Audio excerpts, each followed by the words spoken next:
At heto na nga, bumungad sa atin ang malaking gusali na may pangalang Pier 88. Isang pangalan na kilala rin sa maraming manlalakbay sa iba't ibang bayan. Hindi na bago sa atin ang lugar na ito dahil minsan na natin itong napuntahan. Pero ngayon ay may bagong impormasyon na nais nating malaman. May dagdag ba sa kanilang schedule na mga biyahe o mayroon bang pagbabago sa kanilang pamasahe? Agad kong kinuhanan ng larawan ang mga detalye na kadikit sa salamin. Ang una kong nakuhang detalye ay ang barkong Super Shuttle Ferry na may biyaheng Liloan to Puro Camotes and vice versa. Sa isang araw may biyahe silang dalawa. Kaya at dito na tayo sa kanilang passenger fare rates as of June 20, 2026.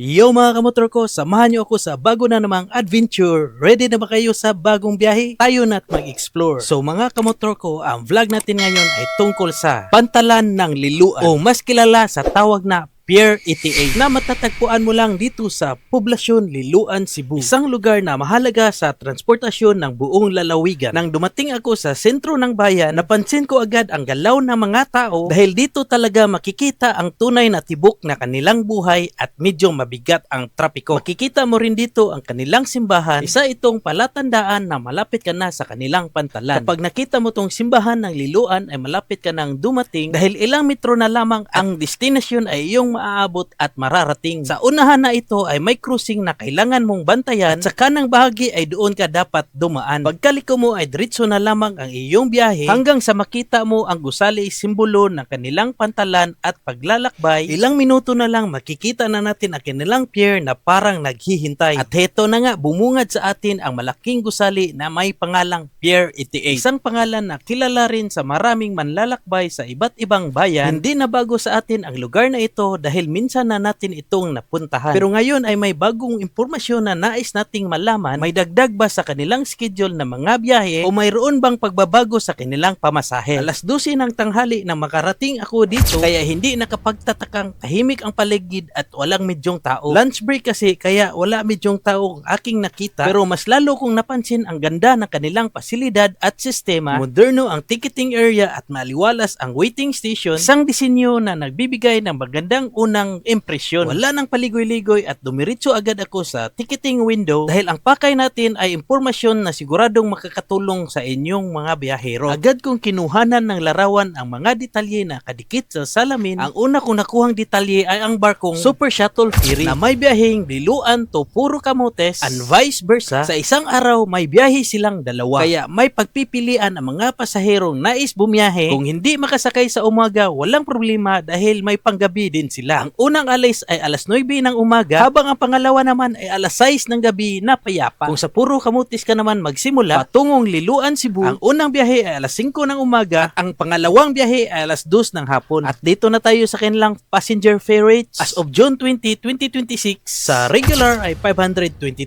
pesos, sa minor o bata from 3 to 11 years old ay 262 pesos, sa student ay 418 pesos, sa senior citizen at PWD ay 373 pesos. At dito naman tayo sa rates na kanilang rolling cargos from 2 to 3 wheels. Sa bike ay 545 pesos, sa motorcycle ay 1,344 pesos, sa motorcycle, big bike at trike ay 1,779 pesos. Dito naman tayo sa 4 wheels, sedan o multicab 2,977 pesos, SUV, pickup, passenger van ay 3,267 pesos, elf canter van panel sa MT ay 3,897 pesos, sa loaded ay 4,502 pesos. At dito na tayo sa 6 wheels na sasakyan, elf canter van panel sa MT ay 4,502 pesos, sa loaded ay 5,228 pesos, forward o fighter sa MT ay 5,228 pesos at sa loaded ay 5,954 pesos. Sa forward fighter extended sa MT ay 5,954 pesos at sa loaded ay 7,406 pesos. From 8 to 10 wheels na sasakyan, wing van drop side sa MT ay 7,406 pesos at sa loaded naman ay 8,858 pesos. For queries and inquiries, Super Shuttle Ferry Liloan Port, contact number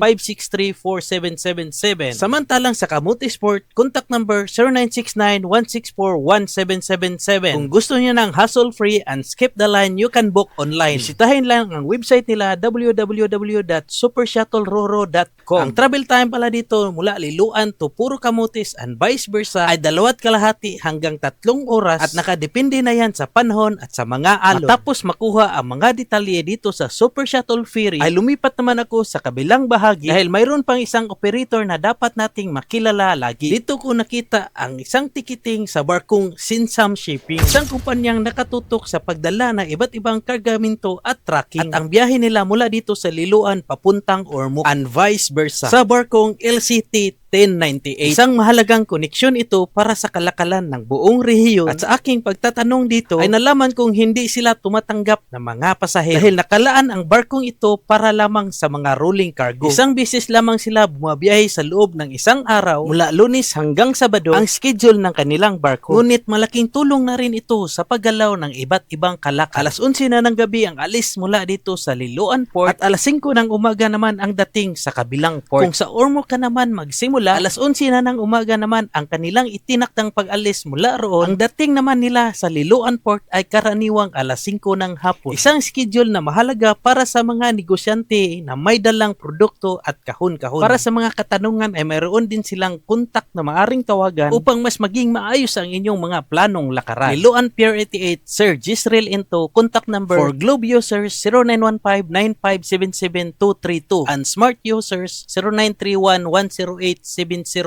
Kung sa Ormoc ka naman magsimula, Ormoc Subport Sir Luncio Lupian, for Globe users 0917-5877755 and Smart users 0998-9888-638. At dito na tayo sa kanilang rolling cargo freight rates effective June 17, 2026. Sa motorcycle, VAT inclusive with OR ay 1,360.80. Sa tricycle, VAT inclusive with OR ay 2,016 pesos. Sa four-wheelers, sedan class B, VAT inclusive with OR ay 4,480 pesos. Sa SUV class A, VAT inclusive with OR ay 5,600 pesos. Sa four-wheeler light vehicle, VAT inclusive with OR ay 6,944 pesos. Dito naman tayo sa six-wheelers. Six-wheelers light vehicle, VAT inclusive with OR ay 6,944 pesos. Six-wheeler Canter L, VAT inclusive with OR ay 7,560 pesos. Six-wheeler Forward Fighter, VAT inclusive with OR ay 8,848 pesos. Six-wheeler Super Long Extended, VAT inclusive with OR ay 9,072 pesos. At sa 8 wheels, 10 wheels, 12 wheels at 14 wheelers, loaded or empty, VAT inclusive with OR ay 9,072 pesos. Sa trailer truck, low and high bed with heavy equipment, VAT inclusive with OR ay 36,288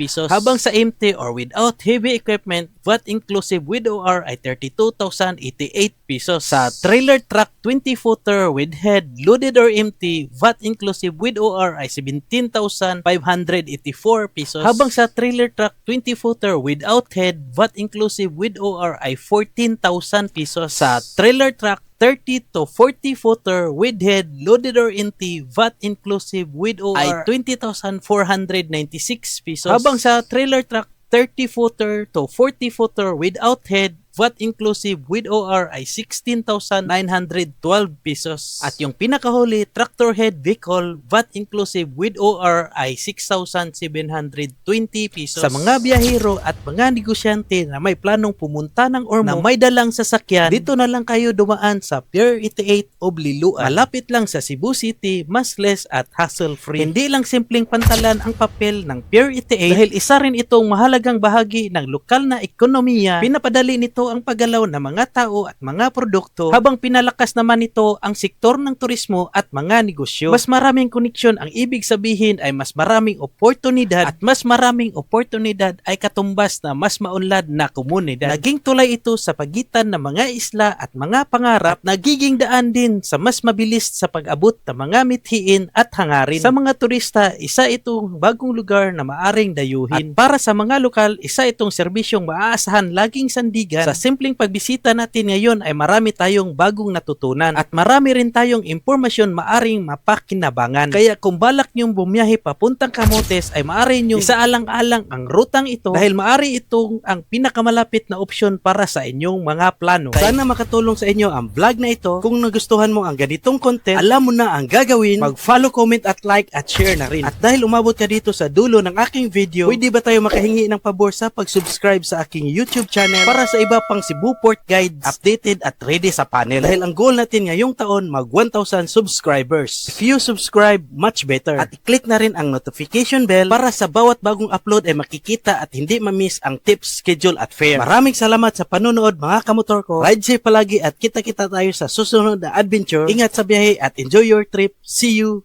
Peace out.